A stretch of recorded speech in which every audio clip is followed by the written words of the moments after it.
Muito bem, segundão. É isso, né? Eu tenho aqui um espaço no meu celular de 14 minutos para gravar a aula 43 e a aula 44 e assim vamos fazer, não é? Então, combinado assim, para a gente mesclar um pouquinho de vídeo e um pouquinho de aula online. Na aula online agora eu acabei de encerrar com vocês a aula 42, tá? Se tiver alguma dúvida, você me pergunta e falamos aí sobre os conflitos do século XX, crises na década de 30.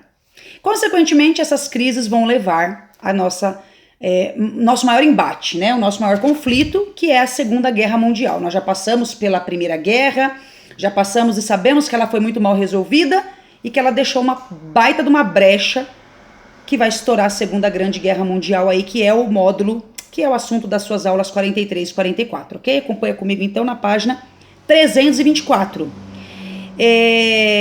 Esse maior conflito do século XX ficou marcado e registrado para a história. Mais de 80 milhões de mortos e, enfim, muita gente sofreu, muita gente sofre até hoje, os países sofrem até hoje.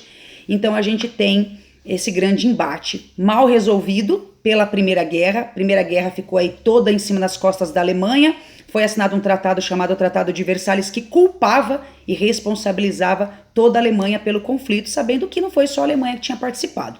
Então, na Segunda Guerra Mundial, essa mesma Alemanha culpada, ela volta para poder limpar sua barra, né? E a gente sabe que não é só focado na Alemanha, a gente tem aí N problemas espalhados pela Europa, situação social, situação política, situação financeira. E os países que estão envolvidos na Segunda Guerra, consequentemente, foram os mesmos países envolvidos na Primeira, e o objetivo continua sendo expansão e poder. Então, tá tudo mal resolvido, então a gente vai entrar no embate de novo. 1939, a gente tem a explosão da Segunda Guerra Mundial, que vai até 1945 e muito mal resolvida também. Então, será que teremos uma terceira? É uma questão que a gente tem aí realmente que pensar, né? Essa aula está dividida, então, em duas partes. Lógico, são a aula 43 e 44, então vamos falar um pouquinho da primeira, que é o que aconteceu nos períodos anteriores e o desenvolvimento da guerra. A gente sabe que a gente só está dando uma pincelada no assunto porque você já estudou isso lá no 9º ano, então agora no segundo a gente está revendo, para no terceiro rever outra vez, ok?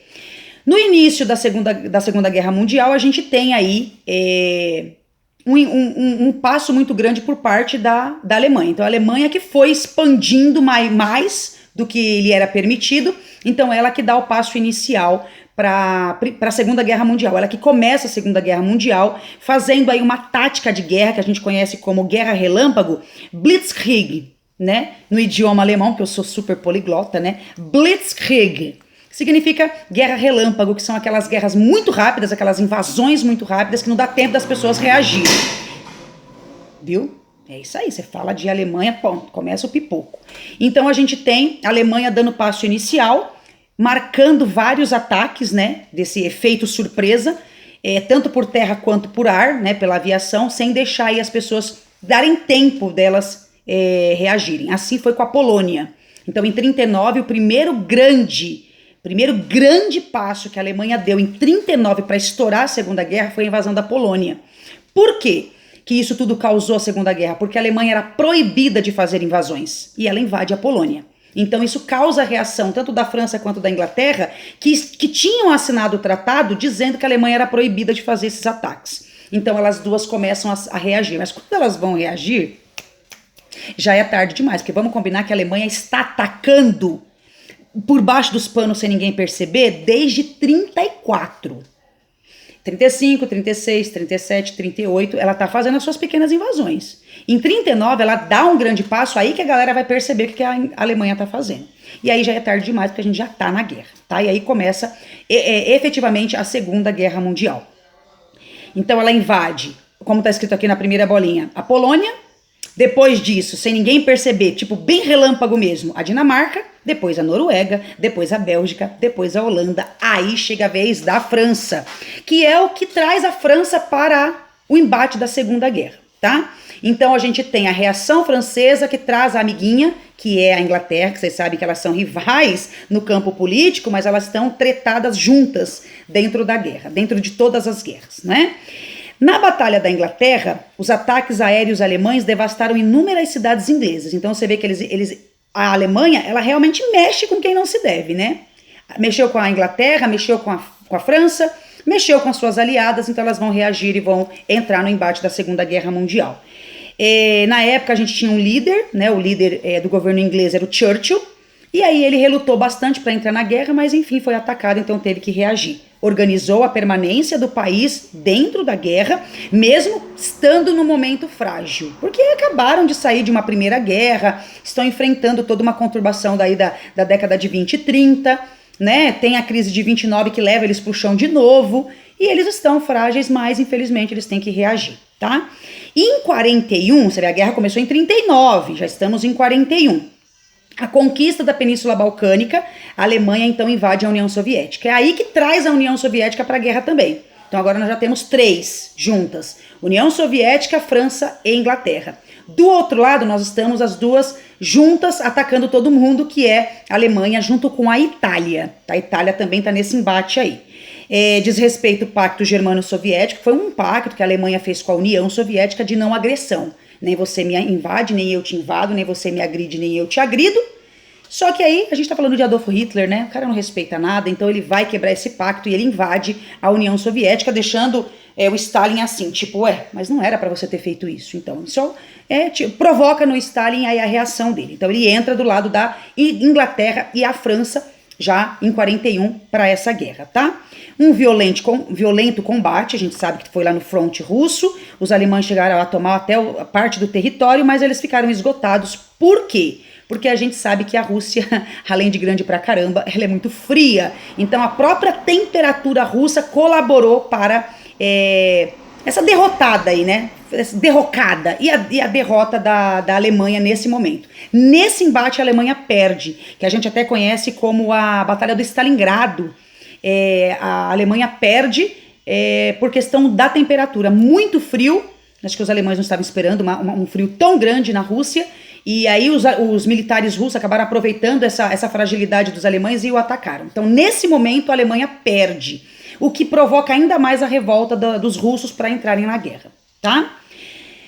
Em contrapartida, a gente já tem 3 de um lado e 2 do outro, aí é a vez do Japão, né? O Japão também tem uma briga aí com o lado aí leste asiático. O Japão quer dominar a Ásia, e o Japão investe na guerra, então, entrando do lado da Alemanha e da Itália para poder terem mais forças, saindo então vitoriosos, se saíssem vitoriosos, para então dominar aí o leste asiático. Na verdade, o Japão queria dominar a Ásia, claro, e aí nós temos a Itália e a Alemanha querendo invadir, então, dominar a Europa. Então, por isso que eles vão unir forças e entrar nesse embate, tá?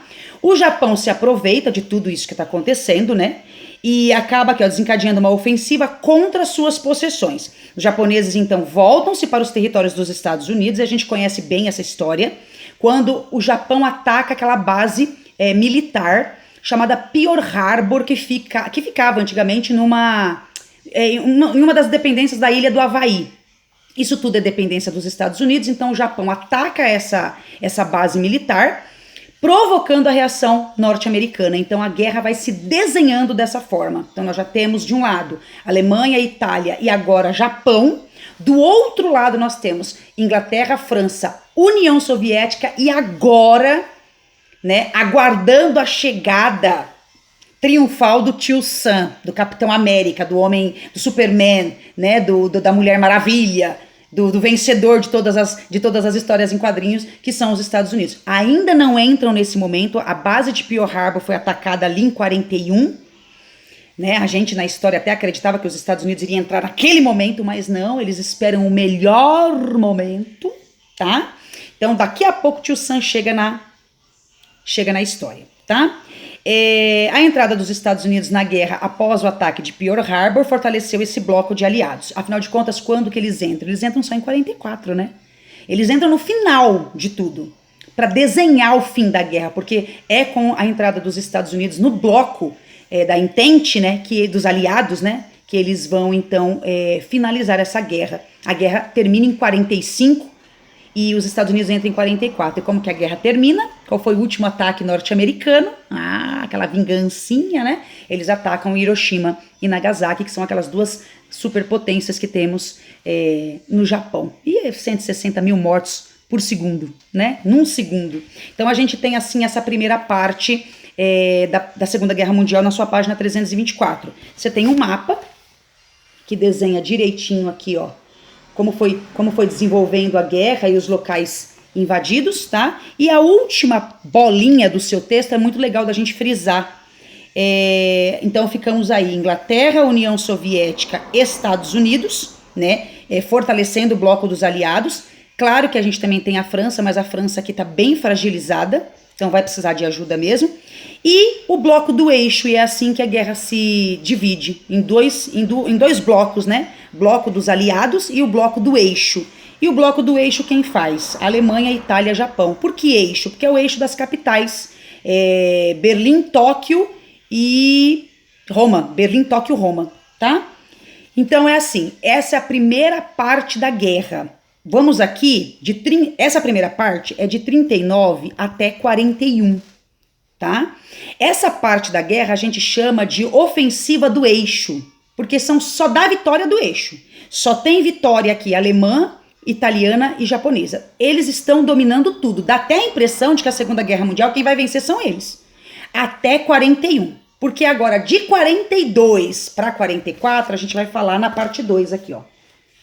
Tá bom? Próximo vídeo eu venho com a parte 2, que agora é a reação dos aliados, né? Por enquanto a ofensiva do eixo tá legal. É isso. Parece que Hitler vai vencer tudo, com Benito Mussolini vai vencer mesmo. E eu não me lembro o nome do imperador japonês, mas são eles que estão dominando esse cenário. Você vê que o Japão até atacou os Estados Unidos e por enquanto os Estados Unidos nem reagiram, então parece que realmente eles vão vencer. Mas nós temos a reação em 42. Então aí a Rússia vai reagir junto com a Inglaterra, junto com a França e junto com os Estados Unidos que vem aí para finalizar tudo. Próximo vídeo, parte 2. Se tiver alguma dúvida, vem comigo.